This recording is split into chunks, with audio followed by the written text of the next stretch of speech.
She was never meant to survive, nor was she even meant to be found. 9 days had passed since she disappeared into the forest, from the last sound of her soft paws that dissolved into the snow-covered silence. Everyone thought she had gone forever. The wind raised its howl on cold nights, as if calling something or someone beyond the trees. Mark stood at the edge of the forest with a flashlight in his hand, his breath freezing in the air, while he shouted her name with trembling in his voice. Bailey, the family's golden retriever, had not moved from the porch. He sat quietly with his eyes fixed and nervous ears, reacting to every sound that did not reach. He stopped eating, stopped sleeping, waited. In the house, Jean folded and unfolded the same blanket over and over again. Her fingers knew the pattern of the fabric by heart. She did not know what else to do. She was not just a wild animal they had once rescued.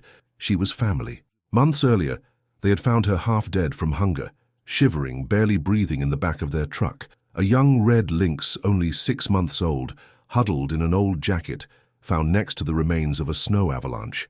She was too weak to shiver, too exhausted to resist, but not far enough to not trust.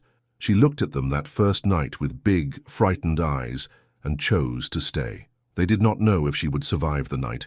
Her breathing was weak, uneven. Jean carefully placed her in a basket by the fireplace, wrapped her in warm towels and whispered words she herself did not understand, only soft sounds to keep her attached to life. Mark did not sleep all night, watching the light rising and falling of her chest, touching her side every few hours, making sure she was still warm. The next morning she opened her eyes, not with strength, but enough to see Bailey sitting a few meters away, watching her. She blinked once, then twice. The moment held. In the following days her body began to fight. They gave her drops of warm goat milk with a syringe, covered her with thermal blankets. She never hissed, never growled, never tried to escape. She was not tamed, but she also had no fear. Bailey became her shadow. Every time Jean went to feed her, Bailey was close, his tail gently hitting the ground. She lifted her head only to check if the dog was still there. He always was. In the second week, something changed. She no longer just tolerated Bailey's presence. She began to seek him. One morning, Jean entered the room and found her curled up beside Bailey, their bodies rising and falling in the same slow rhythm. Bailey did not move, only opened one eye, looked at Jean, and rested his chin on her back. From that time, the bond was undeniable. Bailey stopped being just a shadow to become her protector, her guide. She followed him everywhere, stepping with her small paws in the tracks that Bailey left behind. She watched how he chased birds, barked at squirrels, and began to imitate her, crouching, jumping. But in her there was no madness, only play. Jean began to notice that she did not eat if Bailey was not close.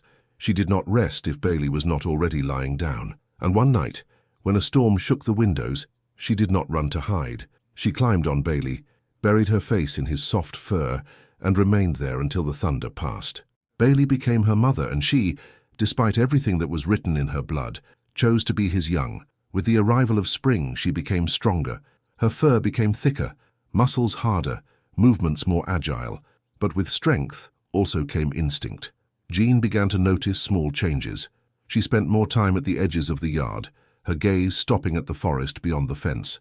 Her ears, previously attentive only to Bailey and Jean, began to turn toward distant sounds, almost unnoticeable. And yet every night she returned, until one night Bailey and Mark went out through the back door, which was left open for a moment too long. She also went out. She did not run, only sat on the hill behind the house, her silhouette clear against the setting sun. Bailey approached and pressed his nose to her shoulder, as if he understood what was to come. It was the first time they saw her hesitate. There was something in her that began to pull in another direction. It was not rejection. It was a question. Was she still theirs, or was the call of the forest reclaiming her? The answer came days later, when they walked the path behind the property. Bailey stopped suddenly. She, a few meters further, also froze, her body tense. And then, between the bushes, a red fox crossed the path. Without hesitation, she did not jump forward to hunt, but to block the fox's path, which was heading toward Bailey. It was the first time she showed aggression. For the first time, instinct was not to kill, but to protect. Jean stood in silence, seeing how she stood between danger and the only family she knew. She was no longer just a wild animal. She chose them. The following days were full of small and quiet confirmations of this choice. She no longer just imitated Bailey's behavior, but anticipated it. She waited at the door when it was time for a walk, sat next to Bailey during meals, even if she had already eaten. Jean began to notice something more. When Bailey barked, she responded with a low, hoarse sound. Not a growl or hiss, but a guttural echo, as if she was trying to communicate in a language that was not hers. They shared toys, although she had the habit of hiding them in the backyard. Bailey never got irritated. He simply followed her to her hiding place and lay down next to her, as if saying, "This is yours if you need it." One afternoon, Jean found them both in the sunroom. They lay next to each other, her paw resting gently on Bailey's back and Bailey's head resting on her shoulder. It was more than friendship, more than imitation. They were a unit, moving through the world as one. When strangers came, she disappeared behind the sofa, but only until Bailey approached. One look from the dog, a movement of the tail, and she came out carefully, always staying close. Even guests began to notice it. "I think she thinks she's a dog," one of them commented quietly. But that was not it. She did not think she was something else. She was not confused. She was becoming who she was with Bailey at her side. It was an afternoon in early May, when the world around them changed. The air became thicker. Melted snow buzzed with life. The forest beyond the property vibrated with new sounds. She had grown already almost as tall as Bailey, although thinner. Her movements were quieter, her presence more elusive, but as her wild nature matured, her loyalty to Bailey never weakened. That day, Jean took them to the field behind the house. Bailey ran ahead, tongue out and tail high. She walked right behind him, eyes scanning the tree line as always. But something stopped her. A flash of movement, a crack of branches, and then silence. Bailey did not notice it. He was sniffing a rabbit trail, but she tensed, every muscle on alert, head low. Jean followed her gaze to the edge of the field. Just beyond the last birch, a figure moved. A male lynx, powerful, wild, larger than her, without fear. He was not hunting her. He was watching her. She also did not flee, also did not growl. Only something in her moved. Her ears went back. Her tail moved once. Bailey barked, breaking the spell. The male disappeared into the forest, but she did not follow him. She ran to Bailey and pressed against his side. Jean saw her quick, shallow breathing. Instinct had awakened, but had not overcome her.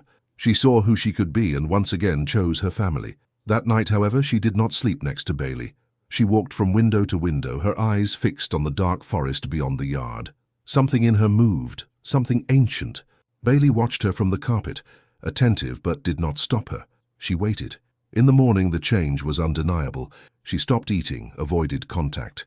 She no longer played with toys or cuddled for naps. She spent time sitting by the back door. Sometimes she growled at sounds no one else heard. Jenny and Mark tried to bring her back. They offered her food by hand, called her sweetly, even let Bailey push her with his nose as she always did.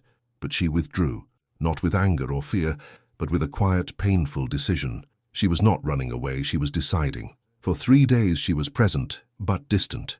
She slept on the windowsill facing the forest.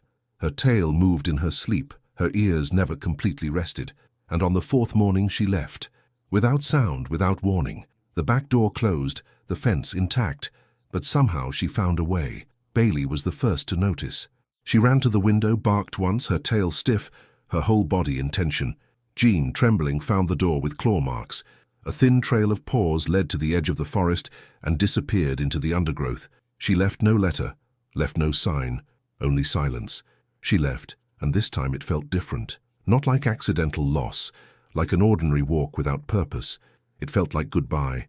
The house was quiet, not only in sound, but in soul. Bailey did not bark at the mail truck, did not bring the leash to the door, did not run in circles at Jean's feet.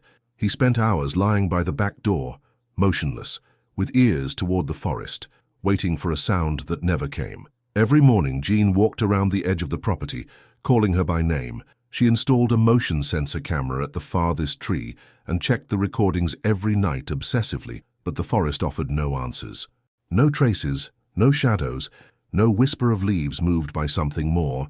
It was as if she dissolved in the breath of the forest, swallowed by something older than memory. On the 6th day, Jean stopped calling. Her voice broke too easily. The silence in the house became thick like physical pain that squeezed the walls. Bailey refused to eat. Mark tried to feed him boiled chicken, his favorite, but he rejected it. At nights he murmured between dreams. His paws moved nervously, as if he was chasing someone who was no longer there. Once Jean found him curled up in the sunroom on the same blanket where she used to rest. He had pulled one of her toys, an old frayed fabric mouse, and placed it next to himself. Then it was clear. This was not just the absence of an animal. It was the loss of something sacred, a true bond, chosen, protected, and now broken. On the 9th night, shortly after midnight, Bailey raised his head. He did not bark or growl. He simply stood in silence, with ears tense and eyes fixed on the back door. Jean, who had fallen asleep on the sofa with a blanket under her chin, watched him. Then she heard it. Barely a whisper, a soft touch beyond the porch. Her heart stopped. She got up and opened the door without thinking. The cold air immediately hit her. At first she saw nothing, only darkness, and then movement. She appeared, light and thin, with mud on her paws and a fresh scratch on her nose and side. She was panting, her breathing was quick, but her eyes were clear and certain. She was not heading toward Jean. Instead, she looked beyond her. Bailey barked once and approached, gently sniffing her fur. She responded with a light, weak but present gesture, and then, emerging from the darkness behind her, 2 small figures appeared. 2 young lynxes, swaying, dirty, no older than 6 weeks. One limped slightly, the other held onto her hind paw. Jean put her hand to her mouth. She turned her head, as if to check if the little ones were still there, and then looked at Bailey. No word was needed. It was not just that she survived, she returned, and she did not return alone. The following days changed. Jean and Mark prepared a sunny corner of the house with soft blankets for the kittens, whom they named Scout and Luna. At first the little ones were shy and quiet, hiding behind her at every sound, but they ate, slept, and slowly began to trust. She never went far away. She stayed close, alert, while her wounds healed. Her broken ear never returned completely to its original form, a quiet sign of the days she spent alone, the dangers she faced, and the choice she made. Bailey accepted the kittens without reservations. He woke them every morning with gentle pushes, licked their heads when they cried, and cuddled with them during storms. She allowed this not out of duty, but with calm. The call of wildness was strong. For a time she left, but it did not overcome her. Instead, it brought her something to protect, someone to love, and now she brought it back home. Every night, Jean watches from the porch, how she and Bailey lie together on the tall grass, while the kittens roll between them. 2 species that, according to nature, should never live together, now united by something greater than love, by instinct. Because in the end, family is not just blood. It is the one who stays, who protects, who also returns.